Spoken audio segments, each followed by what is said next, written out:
बिहार के पूर्णिया में मोदी का नीतीश पर निशाना का एवरेस्ट से भी ऊंचा है अहंकार। पीएम का सपना उन्हें सोने नहीं देता। अहंकार 7वें आसमान पर है और इसलिए उनके संबंध में कुछ भी कहो, हफ्ते भर उनको नींद नहीं आती। मोदी का इशारों में नीतीश पर वार। बोले बिहार में बाढ़ के वक्त जब हमने मदद की तो कुछ अहंकारी नेताओं ने उसे ठुकरा दिया। पूर्णिया की रैली में बोले मोदी, कहा सेक्युलरिज्म के नाम पर देश में मुसलमानों के साथ धोखा हुआ है। सेक्युलरिज्म के नाम पर मुसलमानों की आंख में धूल झोंकी है। मैं देश के मुसलमान भाइयों को आज कच्चा चिट्ठा खोलना चाहता हूं। कैसा कैसा आप लोगों को इन्होंने बर्बाद किया है, वोट पाने के लिए आपको कैसा मूर्ख बनाया है। पूर्णिया की रैली में बोले मोदी, बिहार में अब तक हर किसी ने मुसलमानों के वोट के बल पर राज किया है। मोदी ने अपने भाषण में विकास का भी उठाया मुद्दा। कहा पर्याप्त मात्रा में पानी होने के बावजूद मछली पालन के क्षेत्र में पिछड़ा बिहार। पूर्णिया में मोदी ने बिहार की जनता की जमकर की तारीफ। कहा बिहार के लोग तेजस्वी और बुद्धिमान। तेजस्वी है, बुद्धिमान है। आज देश भर में आईएएस देखिए, आईपीएस देखिए, बहुत बड़ी तेजस्वी संख्या मेरे बिहार के नौजवान पूरे देश के शासन को चला रहे हैं। मोदी ने लालू पर भी साधा निशाना। कहा यादवों की सरकार बनने के बाद भी पशुपालकों का कल्याण नहीं हुआ। मोदी बोले बिहार की जनता जंगल राज से मुक्ति चाहती थी, लेकिन आज पूरे देश में जंगल राज कायम हो गया है। मोदी ने बिहार में लचर शिक्षा व्यवस्था पर भी उठाए सवाल। का सिर्फ पटना में 90 स्कूल ऐसे जो सिर्फ कागजों पर चलते हैं। मोदी ने अपने भाषण में राहुल पर भी साधा निशाना। कहा कांग्रेस के शहजादे महंगाई और भ्रष्टाचार पर चुप्पी साध जाते हैं। मोदी ने कहा राहुल कंप्यूटर की बात करते हैं, लेकिन भारत में सिर्फ 22% स्कूलों में ही कंप्यूटर। हमारे गुजरात में 71% स्कूलों में कंप्यूटर। शहजादे जी, जवाब देना पड़ेगा आपको। भारत की औसत है सिर्फ 22% स्कूलों में कंप्यूटर है। 22%, 5वां हिस्सा। भाइयों बहनों, गुजरात जिसको दिन रात गालियां दी जा रही हैं। मोदी ने कहा इस वक्त देश में 3 गठबंधन, एनडीए गठबंधन, लठबंधन और भ्रष्टबंधन। मोदी बोले देश न तो लठबंधन से चलेगा न भ्रष्टबंधन से। देश चलेगा सिर्फ एनडीए गठबंधन से। मोदी ने थर्ड फ्रंट के नेताओं पर चुटकी के कहा सभी नेता पीएम बनने के लिए कपड़े सिलाकर बैठे हुए हैं। भूतपूर्व प्रधानमंत्रियों का टोली या तो प्रधानमंत्री बनने के सपने देखने वालों की टोली जमा हुई है। 1 डजन से ज्यादा प्रधानमंत्री बनने के कपड़े सिला करके रखे हुए लोग वहां बैठे हैं। पूर्णिया में मोदी ने वहां की स्थानीय भाषा मैथिली में शुरू किया अपना भाषण। रैली में जुटी लोगों की भारी भीड़।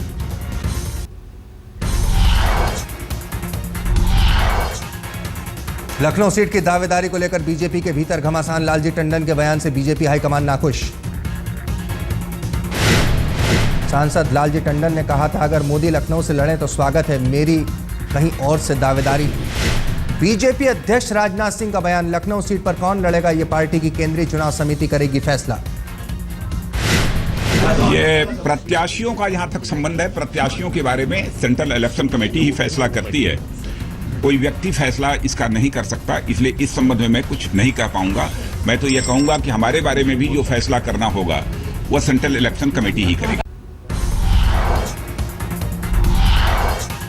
बीजेपी उपाध्यक्ष कल्याण सिंह ने मोदी के लिए वाराणसी सीट की वकालत की। कहा वाराणसी से लड़े मोदी तो यूपी और बिहार पर चलेगा मोदी का प्रभाव। नरेंद्र मोदी तो उत्तर प्रदेश में जिस सीट से लड़ना चाहें उनको लड़ना चाहिए। मोदी जी की बहुत ही ज़बरदस्त हवा चल रही है उनके पक्ष में, और ये हवा शहरों तक नहीं है, गांव के खेतों तक पहुंच चुकी है। कल्याण सिंह ने कहा, मोदी कहीं से भी लड़ने के लिए स्वतंत्र पार्टी के फायदे के लिए काम करेंगे। मुरली मनोहर जोशी। बीजेपी उपाध्यक्ष ने कहा, मोदी के लिए सीट छोड़ने में नहीं होनी चाहिए किसी को दिक्कत। कल्याण सिंह का दावा, मोदी कहीं से भी जीत सकते हैं चुनाव।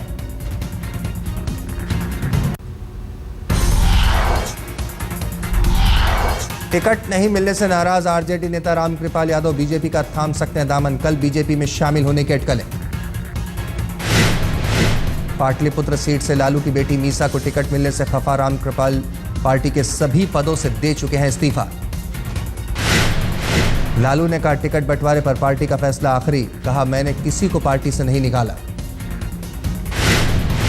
मोदी के भाषण की तारीफ करने के बाद मीसा भारती का यू टर्न। कहा, अच्छे भाषण से नहीं मिलती सत्ता, मोदी को राहुल गांधी से लेनी चाहिए सीख। हमको लगता है कि राहुल गांधी से मोदी जी को सीखने की जरूरत है। वो तो ऊपर स्टेज पे ही रहते हैं, 1 to 1 कभी बात नहीं करते, जनता के बीच नहीं कभी जाते हैं। वक्ता होना और एक अच्छा प्रधानमंत्री बनना और दोनों दो चीजें हैं। मुजफ्फरनगर दंगों के आरोपी 4 विधायकों के लिए बीजेपी ने मांगा लोकसभा टिकट। मुजफ्फरनगर के लिए संगीत सोम और सुरेश राणा के लिए सहारनपुर से टिकट की पैरवी। कैराना के लिए हुक्म सिंह का नाम किया आगे। भारतेंदु सिंह के लिए बिजनौर से मांगा टिकट। 13 मार्च को चारों टिकट पर होगा फैसला।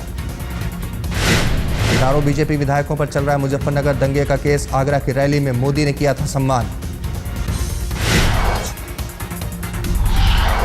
आज तक से बातचीत में दंगों के आरोपी भारतेंदु सिंह ने कहा, टिकट मिला तो बिजनौर से लोकसभा लड़ने को तैयार। निश्चित रूप से अगर ये जिम्मेदारी पार्टी मुझे देती है तो पिछले 91 से पिछले 23 साल से उस क्षेत्र में मेहनत कर रहा हूँ, कुछ चुनाव जीता भी हूँ विधायकी के, तो निश्चित रूप से मेरे लिए सौभाग्य होगा। दागी सांसद और विधायकों को सुप्रीम कोर्ट से झटका। सुप्रीम कोर्ट का आदेश, साल भर में पूरा हो दागी नेताओं का ट्रायल। सुप्रीम कोर्ट ने कहा, अगर साल भर में नहीं पूरा हो रहा है ट्रायल तो हाई कोर्ट को देनी होगी इसकी सूचना।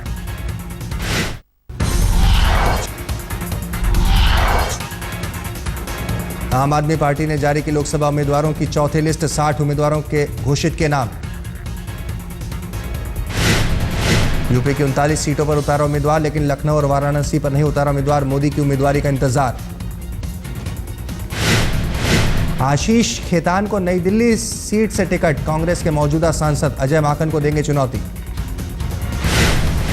येदियुरप्पा के खिलाफ शिमोगा से जी श्रीधारा कल्ला हल्ला। इन्फोसिस के पूर्व सीएफओ वी बालकृष्णन को बेंगलुरु सेंट्रल से उतारा। संगरूर से गायक भगवंत मान को दिया टिकट।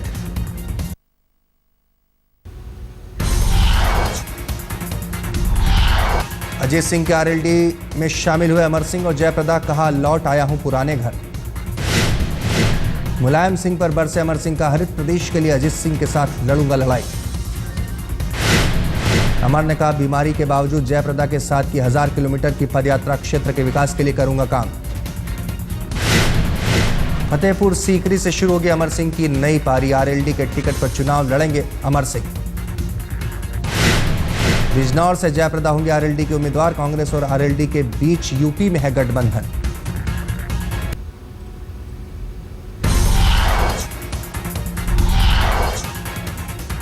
आडवाणी के बड़े बोल। रांची में कहा, 100 सीटों के नीचे सिमट जाएगी कांग्रेस। बीजेपी बनाएगी सीटों का रिकॉर्ड।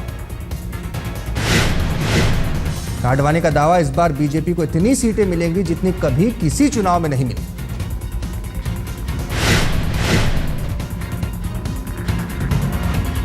इतनी सीटें मिलेगी हमको जितनी पहले कभी नहीं। कांग्रेस पार्टी जो है उसके लिए तो इस बार 100 की संख्या का पार करना भी मुश्किल है। आडवाणी ने कहा, कांग्रेस के लिए 100 का आंकड़ा पार करना भी मुश्किल। 1977 से भी खराब स्थिति होगी। चुनाव से पहले अखिलेश सरकार के 2 मंत्रियों पर गाज। सीएम ने मनोज पारस और आनंद सिंह को बर्खास्त किया।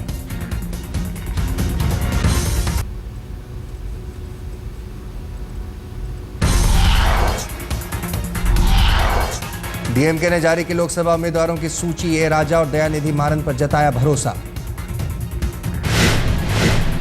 2G घोटाले में आरोपी हैं राजा, जबकि दयानिधि मारन पर चल रहा है भाई के टीवी चैनल को गैरकानूनी तरीके से टेलीफोन लाइन देने का इल्जाम। बेटे अलागिरी को नहीं दिया टिकट, सवाल पूछने पर करुणानिधि ने कहा अलागिरी की बात करके मत पहुंचाओ चोट। पिता से नाराज अलागिरी बनाएंगे नई पार्टी, कहा चुनाव बात करेंगे पार्टी के नाम का ऐलान। अलागिरी ने कहा कार्यकर्ताओं से कर रहा हूं बात, सही समय आने पर करूंगा फैसला।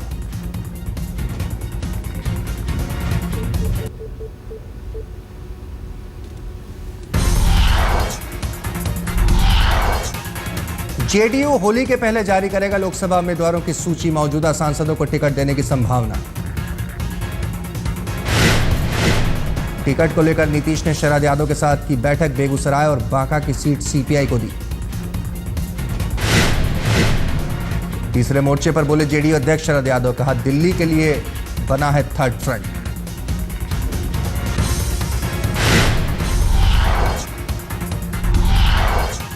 दिल्ली के रिठाला में एक फैक्ट्री में नाबालिग लड़की की संदिग्ध मौत से पहले रेप की आशंका। अपनी मां के साथ फैक्ट्री में काम करने गई थी पीड़ित, फैक्ट्री के मालिक के मुताबिक लड़की ने की खुदकुशी। अब तक इस मामले में किसी की गिरफ्तारी नहीं, पुलिस को पोस्टमार्टम रिपोर्ट का इंतजार। जम्मू के कुपवाड़ा में सेना और आतंकवादियों के बीच मुठभेड़, एक आतंकी मारा गया, सेना का एक जवान घायल।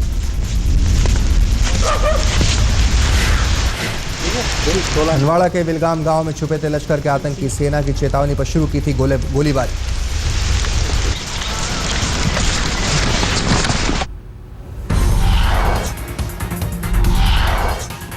मार्च के महीने में फिर लौटी ठंड, जम्मू में बर्फबारी।